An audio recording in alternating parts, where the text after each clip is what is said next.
사람들은 마음의 상처를 치유하고 내면에 깊이 자리 잡고 있는 쓴뿌리를 뽑아내고자 내적 치유 프로그램에 참여합니다. 그러나 내적 치유가 결코 쉽지 않습니다. 내적 치유의 마지막 관문은 용서입니다. 대개 여기서 포기하고 중단합니다.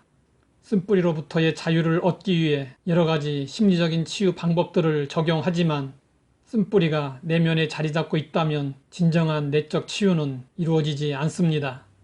쓴뿌리로부터의 자유를 얻으려면 나에게 상처를 준 사람의 잘못을 용서해야 합니다.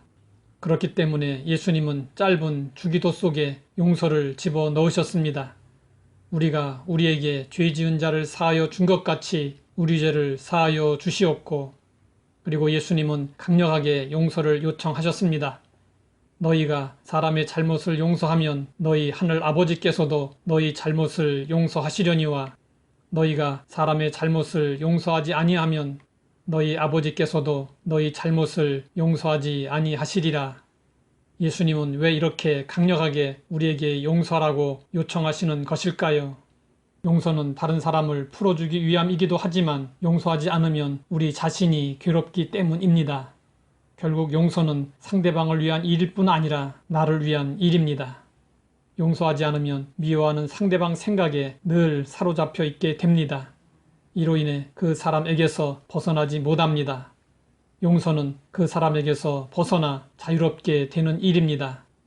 우리는 용서해야 하는 이유를 머리로는 잘 알고 있습니다.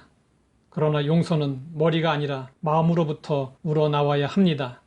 용서가 실제적이 되려면 머리에서의 선택이 마음으로 옮겨와야 합니다. 우리는 말뿐 아니라 행동으로 용서해야 합니다. 우리는 이미 용서했다고 생각할지 모르지만 우리의 감정을 자세히 들여다보면 여전히 마음속 깊은 곳에 쓴뿌리가 남아있음을 볼 수 있습니다. 그렇다면 아직 마음으로부터의 용서가 온전히 이루어진 것이 아닙니다.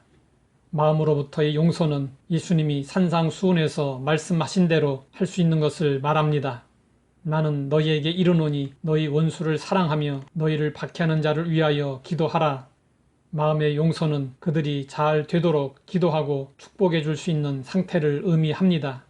우리가 예수님의 요청대로 하기 위해서는 우리의 의지적인 결단과 함께 순종할 수 있도록 도우시는 하나님의 은혜가 필요합니다. 요셉은 형들 때문에 종살이와 옥살이를 하며 고통과 괴로움을 겪었습니다. 이런 상태에서는 당연히 쓴뿌리가 깊이 자리 잡아 그의 인생을 더욱 불행하게 만들 수 있습니다.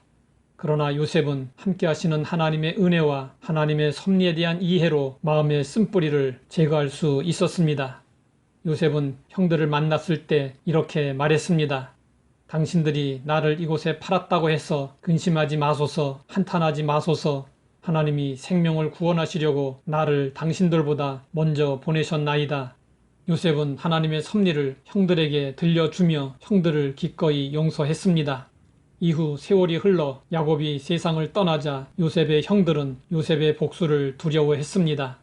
그러자 요셉은 형들과 형들의 가족들을 돌보아 주겠다며 간곡한 말로 위로했습니다. 두려워하지 마소서. 내가 하나님을 대신하리이까. 당신들은 나를 해하려 하였으나 하나님은 그것을 선으로 바꾸사 오늘과 같이 많은 백성의 생명을 구원하게 하시려 하셨나니 당신들은 두려워하지 마소서. 내가 당신들과 당신들의 자녀를 기르리이다. 요셉은 형들이 한 일을 잊지 않았습니다. 요셉은 잊지 않았지만 오히려 선을 베풀었습니다. 이를 통해 우리는 요셉이 형들의 잘못을 진실로 용서했음을 확인할 수 있습니다. 하나님은 악을 선으로 바꾸시는 분이십니다.